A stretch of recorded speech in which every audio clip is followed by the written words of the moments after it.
Shanna, I think we have all heard those stories from our parents or grandparents, right? The ones about how often when they were kids, a bottle of Coca-Cola cost a nickel. A nickel. I know, right? Or you see those old pictures of a movie ticket costing a quarter, and it just seems so impossible from my perspective today. Oh, it really does. And you think about it, the government's not even making pennies anymore. I know. No pennies. It's a perfect illustration of a powerful and sometimes invisible economic force that affects every single one of us every single day. I know what you're talking about. You're talking about inflation. Mm-hmm. It's a word we hear all the time, especially when you're at the grocery store or at the gas pump, and we just all of a sudden get that feeling of just sticker shock. Exactly. It's the reason a dollar today doesn't buy what it used to. Today, we're going to pull back the curtain on inflation, explain what it is, and talk about what it means for your family's budget.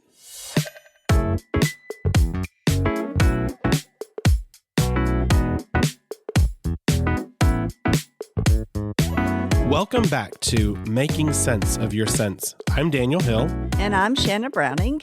And so last week we talked about the Fed and how the interest rate decisions impact you.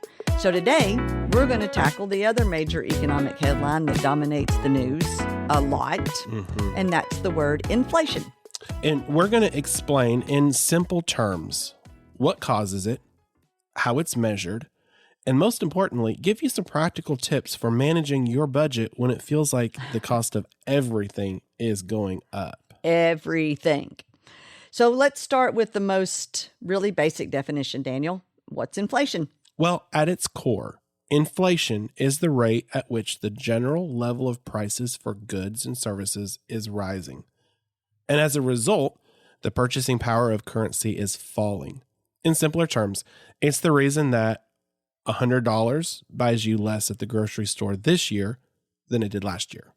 So it's not just that one thing that gets more expensive. It's kind of a broad increase across the economy. And so tell me what causes that to happen. There really are two main types of inflation. The first is called demand pull inflation. This is the classic too much money chasing too few goods scenario. All right, you got to give me an example. Okay, here's an example. Imagine everyone in the country suddenly gets a lot of extra money, maybe from a government stimulus program or a booming stock market. Everyone feels a bit richer, so they all decide they want to buy a new car or a new TV or go on vacation at the same time.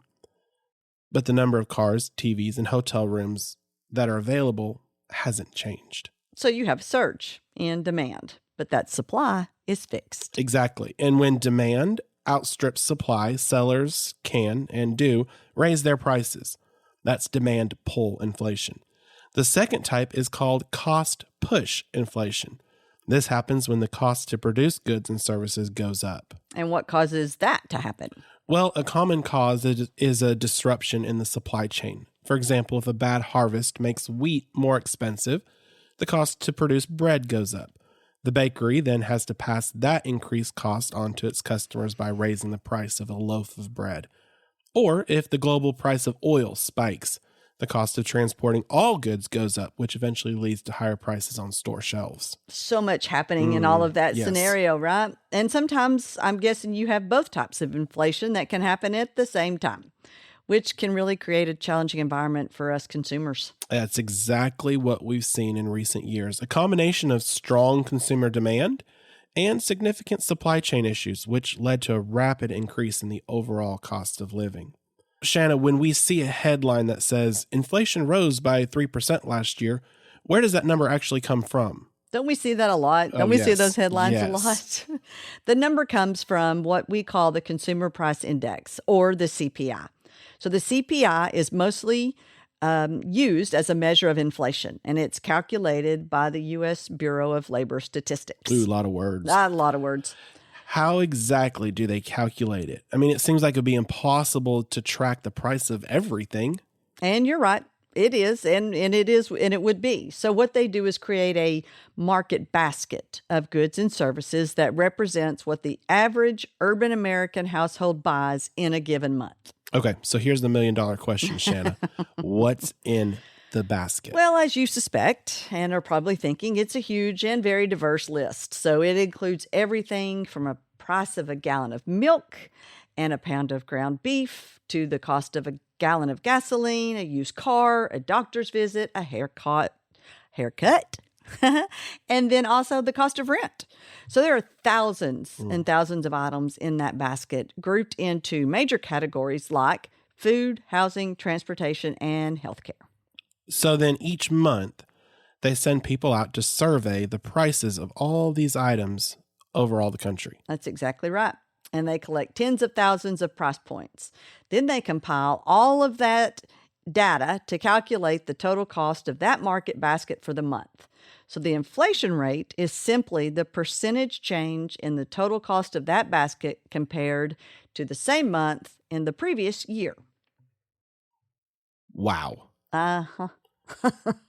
So if the basket cost $1,000 to buy last year, and it cost $1,030 to buy this year, that's a 3% inflation rate. And there's your headline, right? There's your percentage rate. So that's it in a nutshell. But now it's important to remember that the CPI is an average. Your personal inflation rate might be a little different. If you don't own a car, a big spike in gas prices won't affect you that much. If you have a fixed rate mortgage and not a variable rate, as we've discussed, a rise in housing costs really won't hurt your budget either. But the CPI gives us a very good general sense of the direction the cost of living is heading.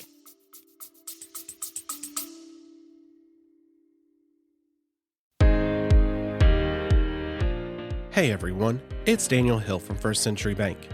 If you've enjoyed listening to Making Sense of Your Sense, and you found our tips helpful for your financial journey, I want to ask you a quick favor. Please take a moment right now to hit that subscribe or follow button on your favorite podcast app. It's the best way to make sure you never miss an episode, and it helps other people in our community find the show.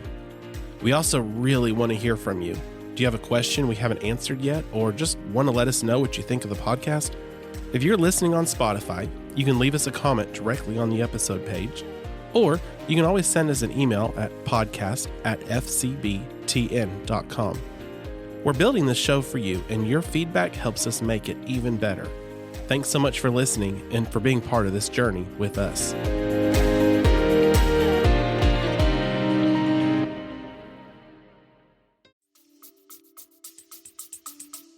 All right, so Daniel, this is the most important part of the conversation.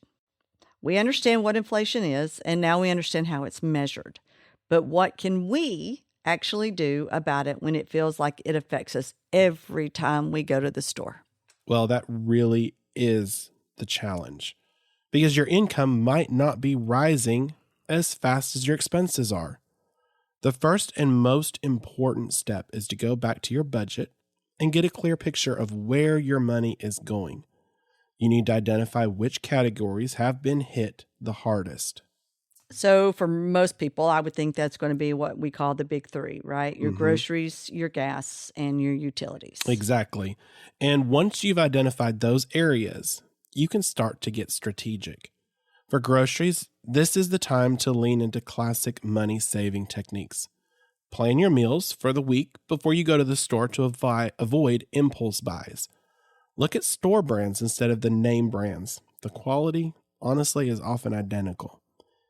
And take advantage of loyalty programs and digital coupons. I remember my mom would have a stack of coupons every time we go to the grocery store.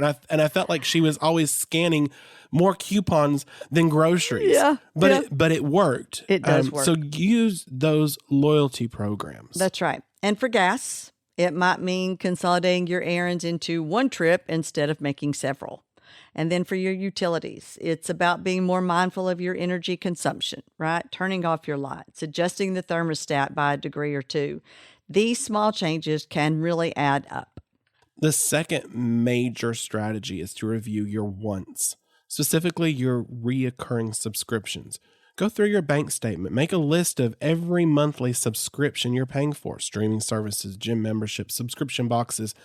Ask yourself for each one, am I getting enough value from this to justify the cost right now. I mean, you've got a streaming subscription and you watch one show on that streaming subscription. Are you really getting the value of it? Is it worth $12 a month to watch one show? Correct. You know, you might find some easy wins there. Yeah, I totally agree with you.